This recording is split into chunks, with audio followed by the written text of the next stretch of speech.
Muy buenos días, buenas tardes, buenas noches, sea la hora que sea en que usted comienza a ver este estudio bíblico, que Dios derrame sobre su vida muchas bendiciones. Bienvenidos todos a escudriñar la palabra de Dios. Hoy día, este miércoles 4 de octubre, es una bendición en la familia nuestra. Tenemos varios cumpleañeros, tenemos a mi hermana en Los Ángeles, California, a la prima de mi esposa, sobrina de mi suegra, Cristina, allá en el estado de Utah, en Estados Unidos. También una sobrina muy querida, bueno, mi sobrina nieta, hija de mi sobrina Querubina, a Jennifer, también, que está de cumpleaños. En fin, este mes es de muchos cumpleaños, como también acá dentro de la iglesia tenemos varios cumpleañeros. El caso de nosotros como familia, mi esposa, nuestros dos hijos y su servidor Guillermo Esquivel, también cumplimos otro año más de estar viviendo acá en este país donde el Señor nos tiene, acá en Australia. Así que bienvenidos todos, y vamos a continuar con lo que dejamos la semana pasada, sobre lo que estuve iniciando una comparación entre los capítulos 2 y 7 del libro profético de Daniel. Hoy día vamos a continuar en eso. Especialmente estuve hablando del cuarto imperio, del cuarto reino, según la visión, el sueño que Dios le mostró al rey, a Nabucodonosor, como también las visiones del profeta Daniel en el capítulo 7. Entonces, recopilando, estuvimos viendo los primeros tres reinos y nos quedamos en el cuarto, que era la fase final prácticamente de aquella gran imagen y de aquellas visiones que tuvo el profeta Daniel. Y cuando llegamos al cuarto imperio, estuvimos diciendo de que ese imperio era directamente Roma. Ahora, no de que Roma fuera todo el cuarto imperio y que ahí se terminó, porque ya ahora ya no tenemos el imperio romano, por decirlo así. Sin embargo, lo que sí podríamos decir, que fue en el año 364, cuando un emperador de nombre Valentino, él decidió prácticamente dividir el imperio romano, y lo dividió en Occidente y en Oriente. El imperio occidental, que su cuna, su base, llamémosle su cuartel general de operaciones, estaba en Roma. Y lo que fue la parte del Oriente fue precisamente en Constantinopla. Él lo hizo con el afán de mantener un balance del poder, para poder controlar la mayor cantidad de territorio dominado hasta aquel entonces. Ahora, lo que sucedió fue de que del 364 antes de Cristo al 476, lo que fue el imperio occidental, como repito, fue en Roma, su capital central, su cuartel general. Allí hubo un último emperador. Este último emperador, de nombre Rómulo Augusto, este fue el último que llegó 15 años de edad, asumió al trono y estuvo solamente por un año. Es decir, a los 16 años de edad murió.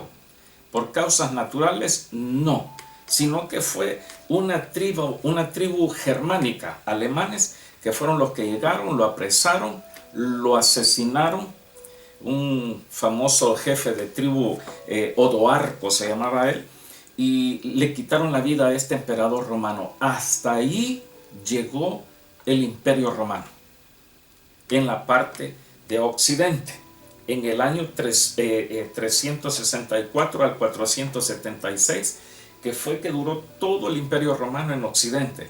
Ahora, después de eso, el imperio oriental, cuya base era Turquía, esto estuvo desde el 364 en adelante, que fue, repito, Valentino fue el que decidió decir: en Roma va a estar Occidente, y en Constantinopla va a ser la parte oriental del gran imperio romano. Entonces, acá, Occidente, Rómulo Augusto llegó a su final, asesinado por Alemán. Y sabe de que este nombre Rómulo Augusto es bastante peculiar, Porque este último emperador romano, él tenía sus dos nombres, y esos dos nombres, Rómulo, por Rómulo el fundador de Roma, y Augusto, que fue el primer emperador, el último emperador, perdón, el último emperador romano, Augusto. Ahora, ¿qué fue lo que sucedió con todo esto? Es peculiar, llamemos una paradoja, algo que tuvo el nombre del fundador de Roma y como también tuvo el nombre de este otro famoso emperador y murió. Sin embargo, lo que fue el imperio oriental con base en Turquía, Constantinopla, como le llamaron, en base también a Constantino. Recuerde de que Constantino fue el que determinó hacer de todo el imperio romano, hacer los cristianos. Por la ley, por la fuerza y por orden imperial, todos tenían que ser cristianos. Sin embargo, allí en Constantinopla duró, recuerde, desde el 364 a.C. hasta 1453. Esta es la parte más larga del Imperio Romano. Terminó el 29 de mayo precisamente. Esto se puede chequear en la historia, datos históricos. Si usted pone la caída de Constantinopla, ahí le va a aparecer la fecha 29 de mayo de 1453. Aproximadamente unos 37, 38 años antes de que Colón descubriera el continente americano. ¿Qué fue lo que sucedió? Estuvo el famoso sultán Mehmed II, que fue el que sitió Constantinopla durante 2 largos meses. Si usted tiene Netflix en su casa, usted puede buscar una serie que se llama Otomano, y ahí usted va a poder ver datos históricos. Es como un documental traído a la pantalla, muy interesante, y ahí es donde se ve que Mehmed II llevó su gran ejército a tomar Constantinopla, y le dijeron: muchos han tratado de tomar Constantinopla y es totalmente imposible. La ciudad está resguardada de una manera que es imposible tomarla. Y Mehmed, un joven sultán, dijo: no, la vamos a tomar. A ese entonces ya habían inventado los cañones. Si usted recuerda, o si usted ha tenido la oportunidad de estar en algunas ciudades, lo que es Puerto Rico, lo que es Panamá, lo que es Colombia, hay ciudades donde todavía hay vestigios de los cañones que llevaron los españoles. Pues bien, menos de 40 años antes de que los españoles llegaran a América, Mehmed II ya tenía el auxilio de unos inventores maravillosos venecianos, y se juntó con 12. Él los mandó a traer y dijo: háganme cañones para poder atacar a mis enemigos. Él estuvo bombardeando día y noche Constantinopla. No podían entrar por la razón de que tenían no una muralla, sino que eran 3 murallas, una tras otra, y eso era impenetrable. Este llevó su ejército, llevó sus cañones, que por cierto, según este documental de Netflix, se ve que eran unos cañones grandes. Algunos de ellos se reventaban de tanto usarlos, se explotaban. Pero él decidió llevarlos por tierra. Metió barcos también por tierra. Dijo: vamos a llevar barcos de aquí para allá, para poder sitiar bien Constantinopla. Cae la ciudad de Constantinopla el 29 de mayo de 1453. Pastor, usted está hablando mucho de historia. Esto es muy importante. Escuche por qué. Cuando Mehmed II toma Constantinopla, los líderes que estaban allí, los gobernantes que estaban allí, los escribas, la gente de renombre, los grandes gobernadores de esa parte del gran famoso imperio romano, tuvieron que huir. Y ellos, saliendo a guardar sus vidas, se fueron hacia el norte.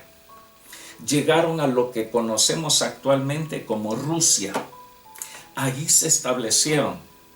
Ojo, estamos hablando del cuarto reino, del cuarto imperio, o de la cuarta parte de lo que vio Daniel en visión en el capítulo 7.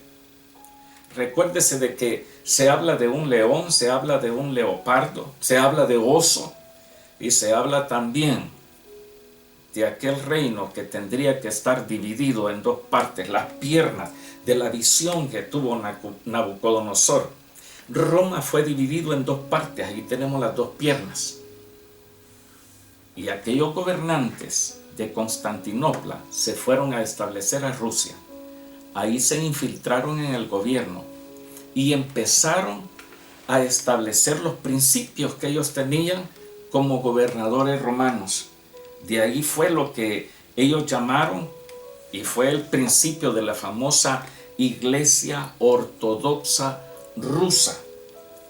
Ahora, allí mismo en Rusia, los mismos gobernadores se llamaron a sí mismos zares. Si usted tiene la curiosidad de revisar un poco la historia de los rusos, de dónde fue que salió la Revolución Rusa, a quienes derrocaron, a los zares. Ahora, llama la atención de que zar, traducido a nuestro idioma, es César. Y Césares, o los Césares, eran los emperadores romanos, es decir, que el imperio romano de Oriente se lo llevaron a Rusia, la famosa Iglesia Ortodoxa Rusa. Los zares de Rusia se establecieron allí.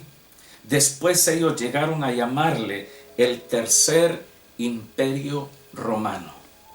Revisando historia, porque es muy importante. Recuerden que estamos viendo la cuarta fase de esa imagen que vio Nabucodonosor en sueños. Estamos hablando de la cuarta bestia que vio en visión el profeta Daniel. Roma, el imperio romano, no fue el final de todo, de que se acabó, mataron a Rómulo, Augusto, los alemanes, y que hasta ahí llegó. La cosa sigue, porque tiempo después, en el año 968, después de Cristo, de nuestra era cristiana, hubo un famoso gobernante, emperador alemán llamado Otto I. Lo que hizo fue derrotar a los franceses en combate, reino contra reino. Se atacaban unos a otros, derrocó a los franceses, porque los franceses ya habían dado lugar a su famoso imperio también romano, pero en Francia. Llega Otto, vence a los franceses y traslada, por decir así, la base sustancial de lo que había quedado del imperio romano, se lo lleva a Alemania. Y ellos, Otto I, declaró y llamó el Santo Imperio Romano de los alemanes. Ojo, en Rusia ya estaba el Santo Imperio Ruso, romano. Ahora los alemanes. Y llama la atención también de que este emperador Otto comenzó a llamarse Kaiser, que es una palabra alemana que traducido a nuestro idioma quiere decir César. ¿En favor de qué o en honor a quién? A los emperadores romanos. Es como que el imperio romano continuaba, no había llegado a su fin. Ahora, ¿qué fue lo que sucedió con todo esto? En el año de 1800, Carlomagno, que fue un tremendo hombre de guerra, un tremendo soldado, un gran conquistador, un hombre de influencia, un tremendo líder, él llevó el imperio de Roma prácticamente a Francia de nuevo, y le llamaron el Santo Imperio Romano de la nación francesa. Ya había ocurrido antes, en el año 960, que los franceses lo tenían, pero se lo quitaron los alemanes. Pero ahora vuelve nuevamente con Carlomagno. ¿Por qué revisar la historia de esta manera? De ver de que esas dos secciones, las dos piernas de la imagen de Nabucodonosor, eso seguía en funcionamiento. Ahora, el asunto no termina allí. El asunto sigue, continúa, aún hasta nuestros días. Y usted dirá, ¿tenemos el Imperio Romano? Revisemos historia y démonos cuenta que es todo lo que ha pasado. El estado o la sección de aquella gran imagen del gran gobierno mundial. Por un instante, por un momento, un paréntesis, como que vamos a dejar por un momento las dos etapas del imperio, del cuarto imperio que vio Daniel, como que lo dejamos allí en el aire, pero esto continúa a lo que conocemos como el gobierno mundial. Por ejemplo, Daniel 7 vio esta definición de este gobierno mundial. En el caso del capítulo 2 de Daniel, Nabucodonosor no lo vio, pero en el capítulo 7, yo siempre insisto, por favor, cuando yo mencione estos capítulos de la Escritura, léalos, escudriñalos usted. Por ejemplo, en Daniel 7:23, dijo así: la cuarta bestia, es lo que dice la Escritura, será un cuarto reino en la tierra, el cual será diferente de todos los otros reinos, y a toda la tierra devorará. Eso es lo que dice la Escritura: a toda la tierra devorará. Pero en mi país Bolivia, pero en mi país Ecuador, pero en mi país Guatemala, toda la tierra devorará, trillará y despedazará. Esto va a ser el cuarto reino en la tierra. Es decir, que como que se establece que este cuarto imperio en un determinado momento va a devorar prácticamente a toda la tierra. Y esto es algo que el Imperio Romano nunca hizo. Roma se movió prácticamente en aquel entonces en el mundo conocido. Y decían, hemos dominado todo, pero no lo dominaron todo. Hablando de los emperadores, de los Césares, de los Augustos y todo. Roma nunca llegó, por decir así, al continente americano. Roma, inclusive, que dominaron gran parte de Europa, sí, el Imperio Romano, pero nunca llegaron a conquistar Escocia. Y estaban cerca, pero no lo dominaron. Y Escocia era parte del mundo conocido. Ahora, el mundo conocido de Alejandro el Grande, esto fue conquistar al máximo, pero tampoco llegó al continente americano. Ahora, ¿qué es lo que sucede con todo esto? Ese gran reino último, este cuarto imperio, va a ser un imperio prácticamente que va a dominar todo el mundo, y por eso es que le llamamos el gran gobierno mundial. Y cuando hablamos del gran gobierno mundial, inclusive en nuestros días, hoy, acá, en el siglo XXI, inclusive se habla de lo que es el nuevo orden mundial. Si usted entra a internet, le pregunta a Google, escriba nuevo orden mundial, le va a dar un montón de información.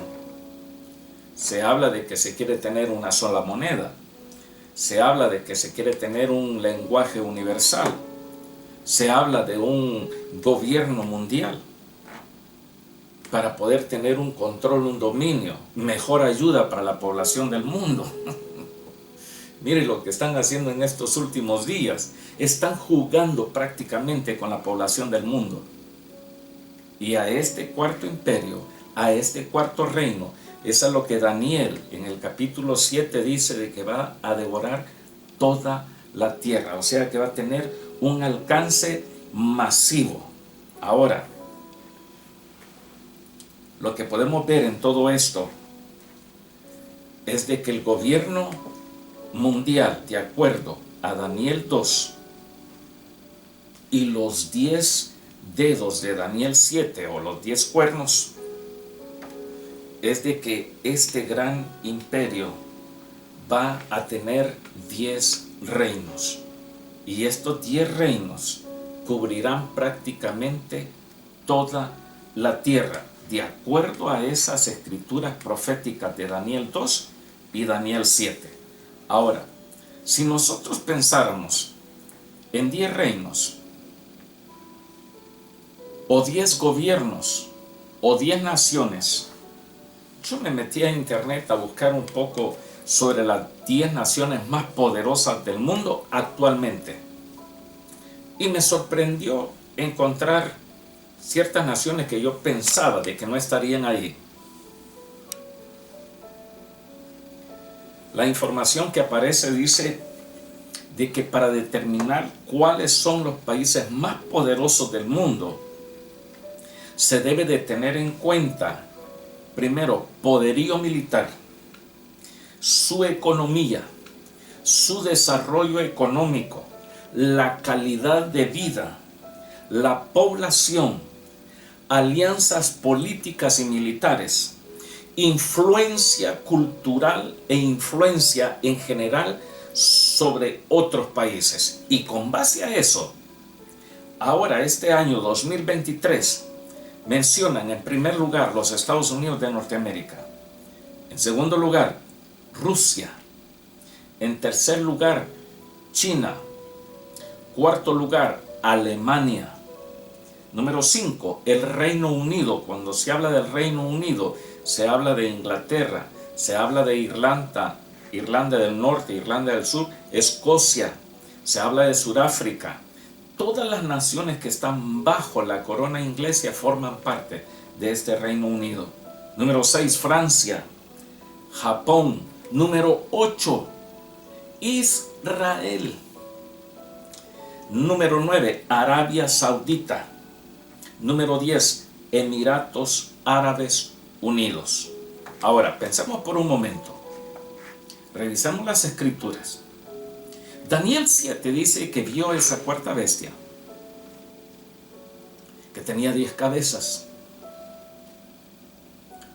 10 cuernos, y que cuando veía aquellos 10 cuernos, veía de que surgía otro cuerno pequeño, el número 11, y que ese cuerno pequeño devoraba 3 de los que ya estaban. Si nosotros pensáramos que en este preciso momento estas 10 naciones dijeran: nosotros vamos a gobernar el mundo, ¿usted cree que podrían?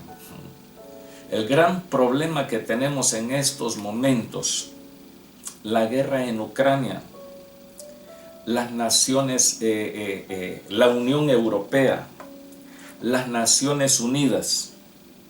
Hay quienes dicen: Rusia no preocupa mucho, porque si Estados Unidos decide atacar Rusia, lo destruye. Pero no podemos negar que Rusia es un poderío fuerte, hablando de armas nucleares. Bueno, dejemos a un lado Rusia. El mayor problema para Estados Unidos es China. Pero ¿qué tal si Rusia, China, Estados Unidos se unen y dijeran: vamos a gobernar el mundo? ¿Usted cree que podrían hacerlo? Yo creo que sí. Y si a estas 3 grandes naciones le sumamos Alemania, le sumamos el Reino Unido, Francia, Japón, Israel, Arabia Saudita y los Emiratos Árabes Unidos, es hablar de todo lo que mueve el mundo prácticamente. Y Daniel vio que el cuerno pequeño, el que surgía de entre los 10, destruía 3 de ellos. Y si pensamos en estas naciones actualmente, de los países más poderosos del mundo, si surgiera en este momento el anticristo, ¿a cuáles 3 naciones destruiría? Yo pienso que la primera que destruiría podría ser Israel. Podría ser que no. Pero ¿qué tal los Emiratos Árabes Unidos? Estos son los que tienen el petróleo. Vamos a controlar el petróleo nosotros. Lo van a querer soltar los árabes, van a decir, no, el petróleo es de nosotros, pues hay que sujetarlo. Y el anticristo va a tener el poderío suficiente para destruirlos. Es decir, de que este estado o sección prácticamente va a ser el gobierno del anticristo. Y es aquí donde estamos tratando de apuntar. El estado de los 10 reinos es ahí donde el anticristo comenzará su poder. Se hablaba años atrás, décadas atrás, se hablaba, van a ser las naciones europeas, la Unión Europea, porque van a ser solamente 10 países, y cuando estaban 7, 8, 9, 10, cuando, recuerdo muy bien, cuando dijeron, ahora son 10 naciones, muchos creyentes alrededor del mundo dijeron, ahora va a comenzar el cumplimiento del Apocalipsis, porque ya hay 10 naciones que son las que van a gobernar al mundo, pero hay más de 10 ahora. Pero si hablamos del nuevo orden mundial y se toman las 10 naciones más poderosas del mundo, de allí podría surgir esto. Ahora, considerando Daniel 2 y Daniel 7, rápidamente quisiera de que por favor pasemos ahora a Apocalipsis, considerando la visión que tuvo el profeta Daniel con aquellos 4 imperios, aquellos 4 reinos, y la gran imagen de Nabucodonosor. Vayamos a Apocalipsis capítulo 13. Y aquí vamos a examinar algunas cositas así rápido. Por ejemplo, en los primeros 2 versículos de Apocalipsis 13, vea lo que dice la Escritura. El apóstol Juan escribe y dice, me paré sobre la tierra, sobre la arena del mar, y vi subir del mar una bestia que tenía 7 cabezas y 10 cuernos, y en sus cuernos 10 diademas, y sobre sus cabezas un nombre blasfemo. Atención. Y la bestia que vi, escuche, esto es importantísimo. Repito, considerando el capítulo 2 y el capítulo 7 de Daniel, y ahora leyendo Apocalipsis capítulo 13, es como que encajan, engranan totalmente a la perfección esos 2 acontecimientos proféticos de lo que habla la santa palabra de Dios. Esto es revelación directa de Dios para usted y para mí, para que entendamos y que veamos qué es el plan divino, cuál es el plan divino para el tiempo del fin. Dice en el versículo 2 del capítulo 13, y la bestia que vi, la describe. Si usted se recuerda, en el capítulo 7, Daniel la vio y él dijo, yo quería entender qué era todo aquello. Entonces pregunté, ¿y esta cuarta bestia que es tan diferente a las demás? ¿Qué es esto? Él recibió una explicación, la estuvimos viendo la semana pasada. Y vea lo que vio Juan. Y dice, y la bestia que vi era semejante a un leopardo, y sus pies como de oso, y su boca como boca de león. Y el dragón le dio su poder y su trono y grande autoridad. Aquí estamos hablando ya de que aparece Satanás, nuestro adversario, el diablo, entregando su poder al anticristo. Y esto que esta bestia que vio el apóstol San Juan prácticamente es exactamente lo que vio o lo que Dios le mostró directamente al profeta Daniel, porque nosotros encontramos acá de que lo que Dios le estaba mostrando a Daniel era precisamente esta cuarta fase, este reino unido, este poderío impresionante que devoraría toda la tierra, que el anticristo se levantaría. Ahora, cuando nosotros consideramos Daniel 7, él vio una bestia que era como leopardo, y esto es lo que se refería al gran imperio griego. Cuando vemos el oso, Daniel lo vio como el gran imperio medo-persa. Cuando habla de león, el famoso y enorme y grandioso imperio babilónico. O sea, que aquellos 3 reinos que vio Daniel, esto es muy importante. ¿Por qué razón?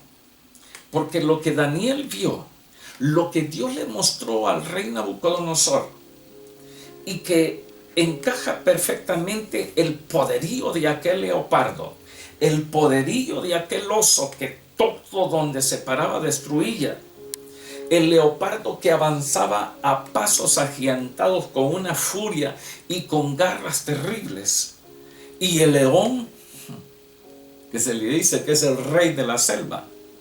Es como que todo lo de aquellos primeros 3 reinos van a ser llevados al 4.º reino, a la 4ª bestia, al anticristo. Va a tener el poderío de los primeros 3 reinos, y aún peor, porque aquellos 3 reinos no llegaron al nuevo continente, pero el reino del anticristo, el poderío del anticristo, el gobierno del anticristo llegará a todas partes.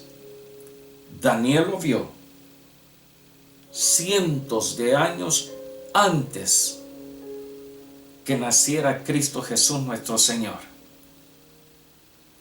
Y de Cristo el Señor hacia nuestros días, 2000 años.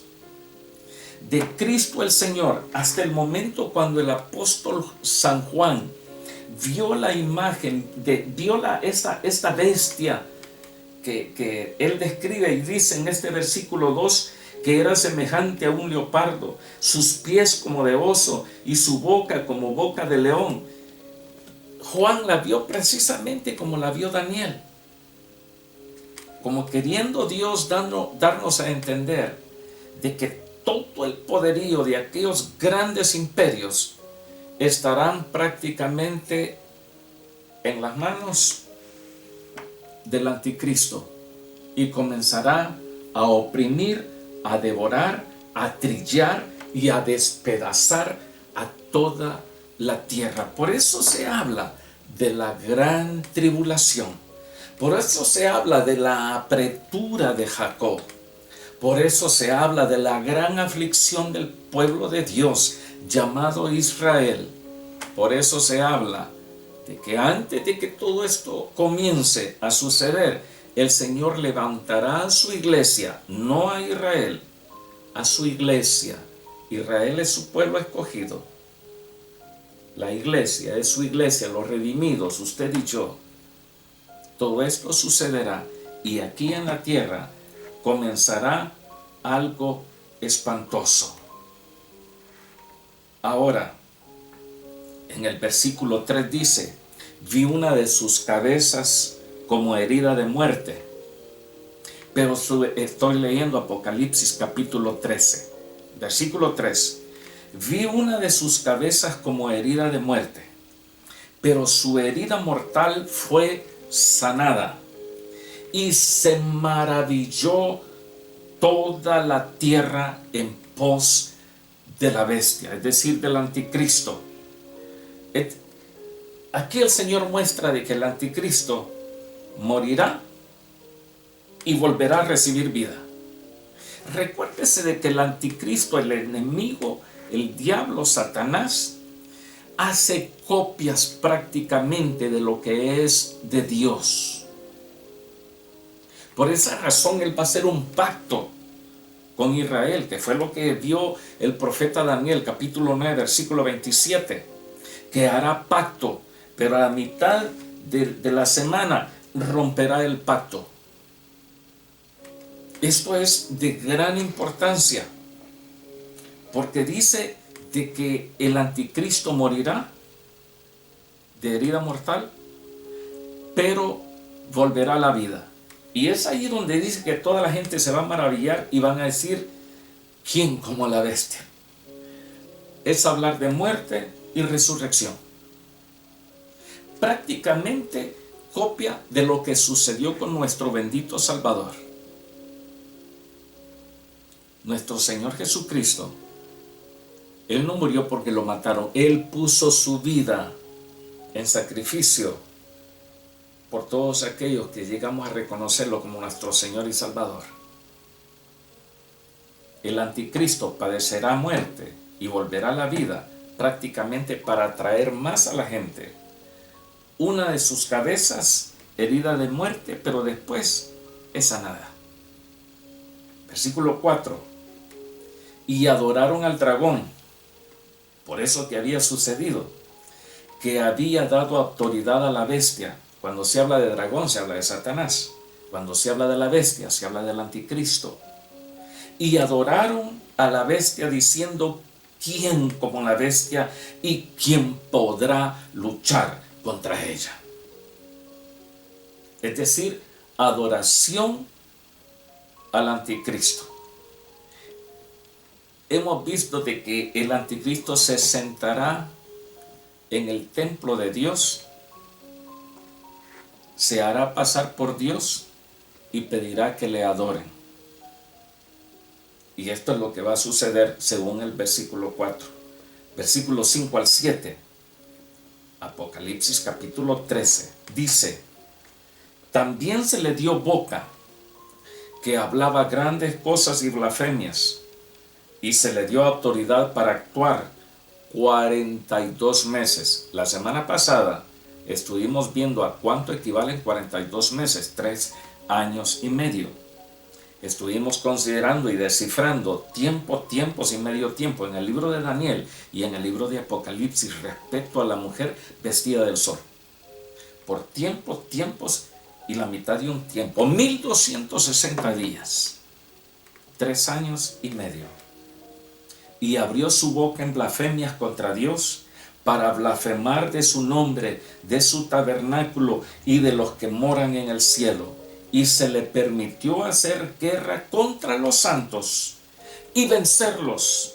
También se le dio autoridad sobre toda tribu, pueblo, lengua y nación. Es decir, en estos versículos 5 al 7 encontramos la descripción de las actividades del anticristo pero muy similares a las de Daniel capítulo 7 versículos 8 y 11, donde reina con un control absoluto durante 3 años y medio. Hay un paralelo, hay una similitud impresionante en todo esto. Como quisiera poder que se detuviera el tiempo y seguir con todo esto. Versículo 8 de Apocalipsis 13.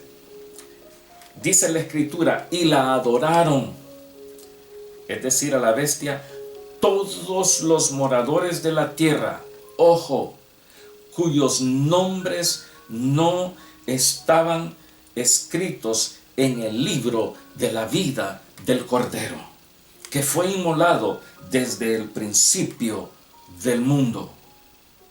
Todos los que ahora rechazan el llamado a salvación, todos aquellos que rechazan, que dicen, no, yo no necesito estar como están otros, yo no necesito estar leyendo la Biblia de continuo, yo no necesito ser parte de una iglesia, yo no necesito dar mi vida totalmente a Cristo, yo no necesito nacer de nuevo, si la verdad es que yo creo en Dios. Pero ojo, una cosa es creer en Dios. La escritura dice que el mismo Satanás cree en Dios, pero tiembla, porque sabe quién es Dios. Y aquí quienes van a adorar a la bestia son todos aquellos que no tienen su nombre escrito en el libro de la vida del Cordero. Por esa razón, ¿qué espera más? Si su relación con Dios no está de lo mejor, ¿por qué no volver nuevamente al Señor? Si nunca le ha dado su vida a Cristo, ¿por qué no decirle, Señor, perdóname? Te recibo en mi corazón como mi Señor y mi Salvador. Y no tener que pasar por esto. Versículos 9 y 10 dice, si alguno tiene oído, oiga. Si alguno lleva en cautividad, va en cautividad. Si alguno mata a espada debe de ser muerto. Aquí está la paciencia y la fe de los santos. Si alguno tiene oído, oiga. Es una advertencia de Dios para usted. Sí, para usted que está viendo este estudio. Es un grito de advertencia de Dios. No tardemos más y vengamos a nuestro Señor. Y digámosle: Señor, ayúdame, auméntame la fe. ¿Por qué revisar historia? Porque el gran imperio romano ha seguido hasta nuestros días. Aquella cuarta bestia todavía no ha llegado a su finalidad.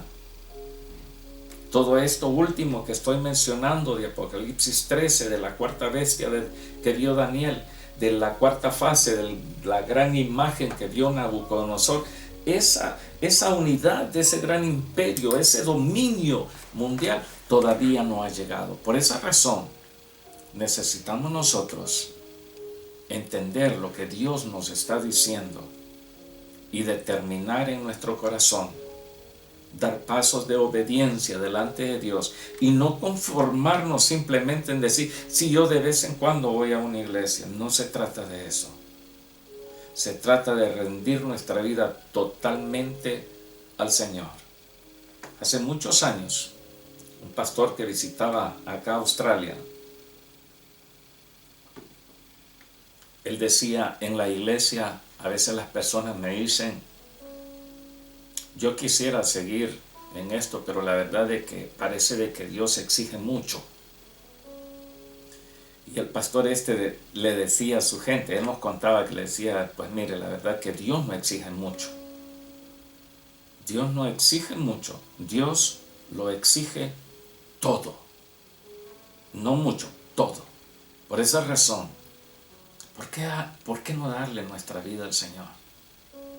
El Señor conoce nuestras debilidades, nuestras falencias, pero Él sí sabe también la capacidad que tenemos cuando estamos en sus manos.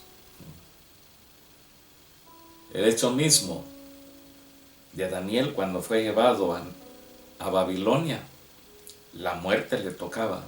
Sin embargo, de allí lo levantó el Señor. A lo largo de la historia podemos ver de que Dios ha hecho grandes maravillas. Bendito sea Dios que todavía estamos con vida. Bendito sea Dios que podemos tener acceso a estudiar la palabra de Dios. Vamos a continuar la otra semana con este maravilloso, impresionante e inspirador estudio de los tiempos del fin. No es para infundir temor o miedo o pavor, pánico. No. Se trata de que nuestra vida sea llena de fe y que dependamos de Dios ahora más que ayer y mañana más que ahora. Que Dios les bendiga, que Dios les guarde. Su amigo, su servidor, el pastor Guillermo Esquivel, acá en la ciudad de Melbourne, Australia, de la iglesia Sutherland Christian Center. Nos vemos la otra semana, el próximo miércoles. Que Dios les bendiga a ustedes y a su familia. Hasta luego.